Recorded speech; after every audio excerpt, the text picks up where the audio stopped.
Ceslie Armstrong here, and I'm with Scott Harrison, who is the founder of Charity Water, and Matthew Modine, the renowned actor. And Scott, I'm dying to know about this charity, the importance of it, why you did it, how you have mobilized these amazing people around you to get the word out. Well, the why was 10 years of nightclub business, and I threw parties for a living, fashion parties and music parties, and threw one party too many, and just decided to completely change my life.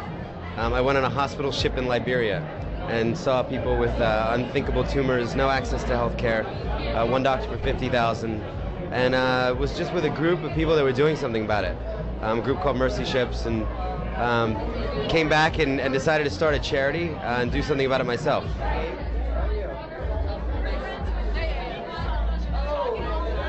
The first project, basically, we've created a water bottle that costs 20 bucks, and 100% of the money goes to build wells.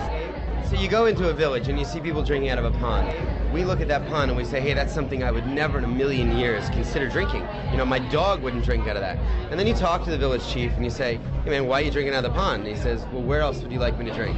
We don't have the $2,000, the $4,000 of cement, of concrete. We don't know how to build the well. So we drink from the pond. And what's even worse, the question I get asked is, why don't they boil the water? You see this muddy water. Well, they can't afford the charcoal in most countries. In extreme poverty, people are living on 50 cents a day. So they sift it through ponds, and their kids get sick. They're dying of diarrhea, all these nasty diseases. You go in there with a well, you educate the village. The whole village becomes engaged in the process. They are vested in the well. And 4 or 5 weeks later, the kids are not walking 3 miles for water. They're going to school. The clean water is coming out of a well, and it's a transformation of a village.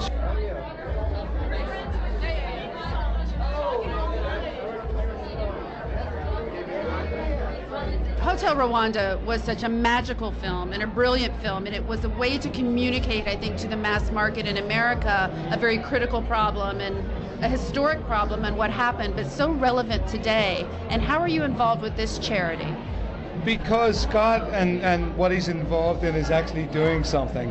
And for me, there's this weird sort of thing that happened with Hotel Rwanda where so many people said to me just what you're saying. But I look around 2 years later and the situation in Darfur is worse, and the situation in South Africa is worse, and the situation in Congo is no better.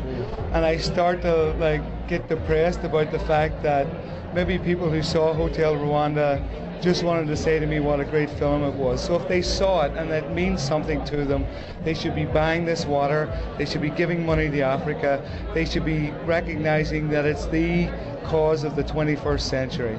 So it's about mobilization. It's not about going to see a movie and feeling sad or thinking that once I've seen Hotel Rwanda, that excuses me from not doing anything. So that's why I'm involved here. It's a mobilization. It's not some sort of panacea for how you feel about Africa.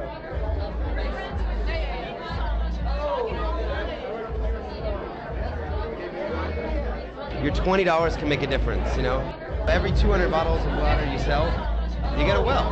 That's 1 million gallons a year for 15 or 20 years. You don't have to come here tonight and hear a bunch of stupid speeches. You come here, you have a good time, and it's direct. It's a simple result. You buy a bottle, you pay $20 to come in, and you see the results immediately. The thing about charity is it's such a pure, simple idea. When you see this kind of suffering that exists in the world, of course it's sad, but it's an opportunity. It's an opportunity to help make the world a better place.